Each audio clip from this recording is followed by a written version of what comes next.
আমরা রাস্তা দিয়ে যাচ্ছিলাম, বাচ্চারা দেখলো কাশফুল। বাচ্চারা যাচ্ছিল, এখানে ছোট ছোট ফুল তুলছে। পরে দেখলো যে এখানে কাশফুল, ওখানে যাওয়ার জন্য বায়না করলো, গেল। কিন্তু পরবর্তীতে যেটা হবে সেটা আমি ভাবতে পারিনি। ওদের শরীরে চুলকিয়ে লালচে দাগ হয়ে পুরো খারাপ অবস্থা।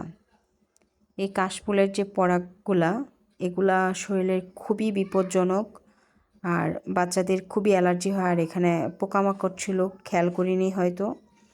বাচ্চাদের জন্য আসলে এই কাশফুল বাগানে বাচ্চাদেরকে নিয়ে যাওয়া ঠিক না। আমরা যাচ্ছিলাম, রাস্তায় পড়লো, তাই গেলাম। তো ভাবলাম যে একটা ভিডিও বানাই। আপনারাও বাচ্চাদেরকে নিয়ে কাশফুলে গেলে একটু সাবধানে থাকবেন, কারণ প্রচুর পোকামাকড় থাকতে পারে, বা কাশফুলের যে পরাগগুলা এগুলা থেকে অনেক শরীর চুলকাতে পারে। এই কাশফুলের পরাগে অনেক বাচ্চাদের শরীরে অ্যালার্জি হতে পারে, চুলকানি হতে পারে, চোখ চুলকাতে পারে, ঠান্ডা লেগে যেতে পারে, নাক দিয়ে পানি পড়তে পারে। আর যাদের হচ্ছে অ্যাজমার সমস্যা বা শ্বাসকষ্টের সমস্যা আসছে, তাদের জন্য এটা খুবই বিপজ্জনক।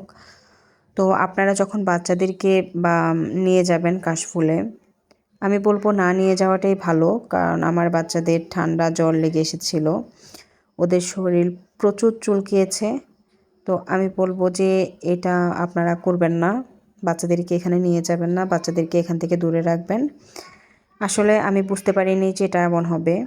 আমরা জাস্ট রাস্তা দিয়ে যাচ্ছিলাম, এখানে হঠাৎ করে দেখলো, তাই বাচ্চারা একটু ধরতে চাইলো, আমিও আর নিষেধ করিনি।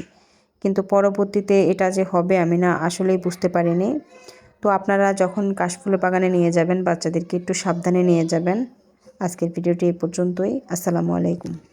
ভিডিওটি যদি ভালো লাগে লাইক, কমেন্ট এবং সাবস্ক্রাইব করতে ভুলবেন না।